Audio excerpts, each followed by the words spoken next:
À travers ce geste, Herman Ouedraogo, armé de son épuisette, nettoie l'un des 5 bassins que compte ce site piscicole. Il sacrifie à ce même exercice chaque jour depuis maintenant 3 ans.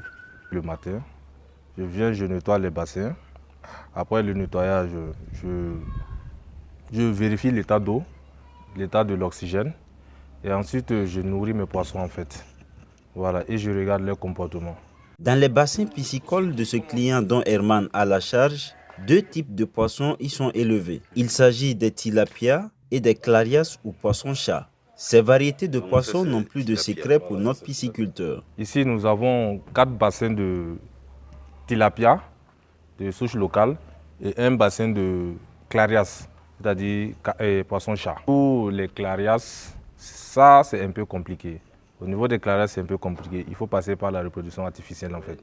Mais maintenant, au niveau des poissons, des tilapia, on n'a pas besoin de méthode artificielle. Le poids, vu que c'est la souche locale, on peut avoir un poids de 500 à 600 grammes.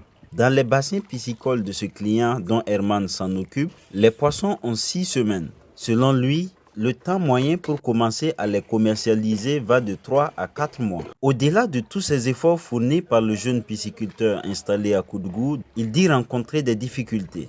Au niveau des aliments, pour avoir des aliments, c'est vraiment compliqué et ça coûte cher. C'est compliqué parce que ça ne suffit pas.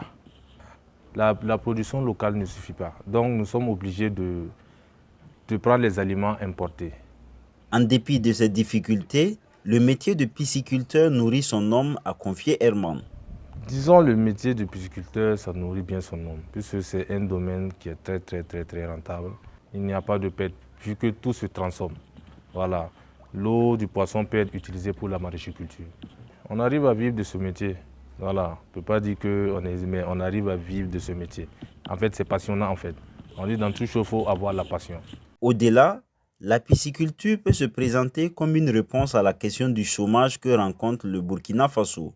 Il appelle de ce fait les jeunes à s'y intéresser car il y a toujours de la place pour tous. Il y a toujours de la place, énormément de place, assez de place, puisque les gens ne sont pas encore trop ancrés dans cette pratique en fait. Bon, le message que je pourrais adresser aux jeunes, c'est de se former. Tout en invitant les uns et les autres à se lancer dans la pisciculture, Herman se dit prêt et disponible à accompagner toute personne qui souhaite s'investir dans le domaine.